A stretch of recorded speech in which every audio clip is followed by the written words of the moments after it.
Zeus, king of the gods. Welcome back to Legends for Rest, where we explore the timeless tales of Greek mythology through a journey of whispered stories and ancient wisdom. Tonight, we turn our gaze skyward toward the peaks of Mount Olympus, where the clouds gather thick and lightning splits the heavens. Tonight, we speak of Zeus, the king of gods, the father of mortals, the wielder of the thunderbolt, and the supreme ruler of the cosmos. Among all the deities of the Greek pantheon, none commands such authority, such raw power, such complex and contradictory nature as Zeus. He is the god who overthrew his own father, who ended the age of Titans, who shaped the world order as we understand it in Greek myth.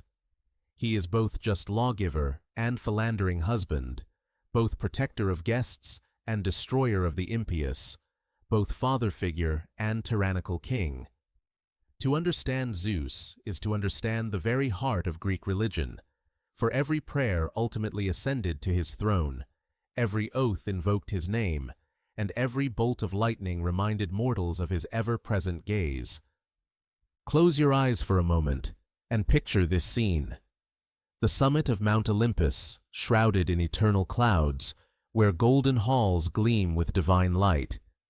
There, upon a throne of burnished gold and ivory, sits a figure of incomparable majesty.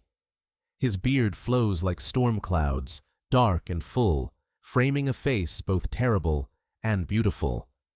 His eyes flash with the fury of tempests, yet hold the wisdom of ages. In one hand, he grasps his royal scepter, symbol of his authority over all creation. In the other, he holds the thunderbolt, that weapon forged in the depths of the earth, capable of shattering mountains and reducing titans to ash.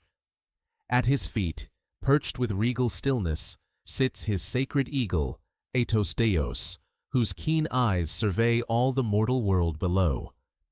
Zeus is not merely a god among gods, he is the pinnacle of divine hierarchy, the ultimate arbiter of fate, the enforcer of cosmic order. When he speaks, the other Olympians listen. When he decrees, even fate itself seems to bend. When he acts, the very fabric of reality trembles. His domain encompasses the heavens themselves, the sky, the weather, the storms that water the fields, and the lightning that announces his displeasure. Yet his influence extends far beyond meteorological phenomena. Zeus is the guardian of justice, the protector of the social order, the one who punishes oathbreakers and rewards the righteous. He is Zeus Xenios, protector of guests and strangers. He is Zeus Horkios, keeper of oaths. He is Zeus Olympios, king of the gods upon the sacred mountain. The mythology surrounding Zeus is vast, sprawling across countless tales that span the entirety of Greek literature and religion. From the epic poems of Homer to the theological poetry of Hesiod, from the tragic dramas of Aeschylus to the historical accounts of Herodotus, Zeus appears again and again as the central figure around which all divine action revolves. His story is one of triumph and tragedy, of wisdom and weakness, of cosmic battles and very human failings. He began life as a hidden infant, secreted away in the caves of Crete to escape his father's murderous paranoia. He rose to power through cunning, strength, and the support of powerful allies.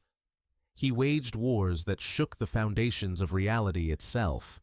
He established a new divine order that would endure for all time. And through it all, he remained deeply, sometimes problematically, invested in the mortal world, loving mortal women, fathering heroic children, interfering in human conflicts, and shaping the destinies of entire civilizations.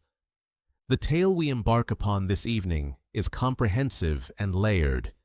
We will trace Zeus's journey from his perilous birth in the mountain caves of Crete, through his childhood hidden from his devouring father, to his triumphant liberation of his siblings and the catastrophic war against the Titans.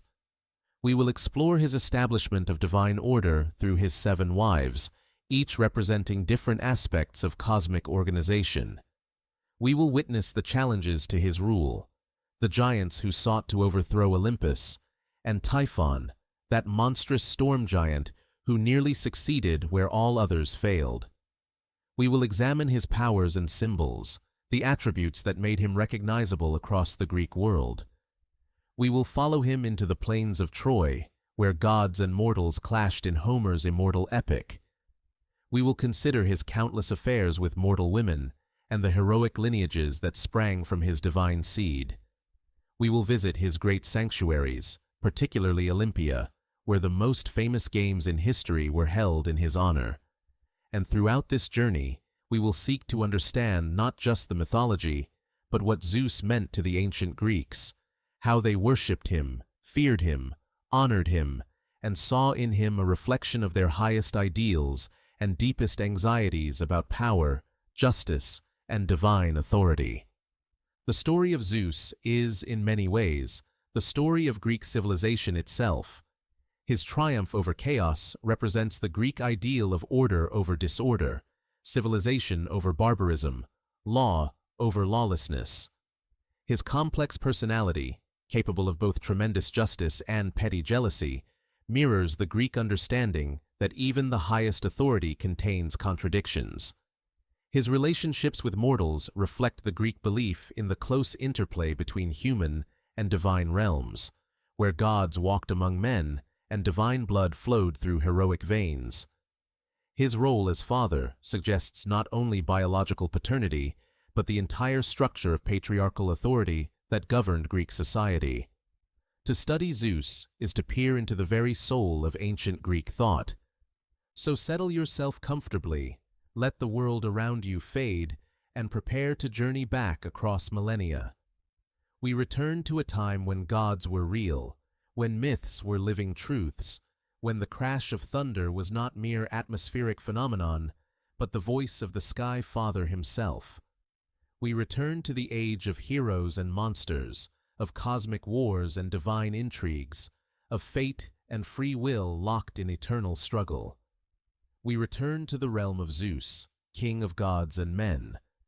Our tale begins not with Zeus's glory, but with his peril. It begins in darkness, in fear, in the desperate struggle of a mother to save her child from a father's terrible hunger. It begins in the age of the Titans, when Cronus ruled supreme, and destiny hung by the slenderest of threads. It begins with prophecy and paranoia, with swallowing and sorrow, with a stone wrapped in swaddling clothes, and an infant spirited away to a distant cave. It begins, as all great tales must, at the beginning, with a birth that would change everything. The birth in shadow. The world before Zeus was a world of titans, of primordial powers, of a divine order both ancient and unstable. To understand Zeus's birth, we must first understand the cosmos he inherited, and the cycle of violence that made his very existence both inevitable and impossible. In the beginning, there was chaos, the yawning void from which all things emerged. From chaos came Gaia, the earth herself, vast and eternal. Gaia gave birth to Uranus, the sky, and together they became the first divine couple, their union representing the fundamental meeting of earth and heaven. From this cosmic marriage came the Titans, 12 mighty beings who represented the forces of creation itself. There was Oceanus, the great river that encircled the world. There was Hyperion, who gave light to creation. There was Mnemosyne, memory itself personified. There was Themis, the embodiment of divine law. And among these powerful beings stood Cronus, youngest of the Titans, and according to many accounts, the most terrible. Uranus, fearful of his powerful children, imprisoned some of them, the Cyclopes and the Hecatonchires, monstrous beings with 1 eye or 100 hands, deep within the earth, within Gaia's very womb. The earth goddess, suffering from this violation and mourning her imprisoned children, pleaded with her Titan offspring to rebel against their father. Only Cronus had the courage to act. With a sickle of adamant provided by Gaia, he ambushed Uranus as the sky god came to lie with Earth, and with one terrible stroke he castrated his father, flinging the severed genitals into the sea. From the blood that fell upon the earth sprang the Furies, vengeful spirits who punish kinslayers. From the foam where the genitals fell into the sea, Aphrodite herself would eventually be born. And from that act of violence, Cronus became the new ruler of the cosmos.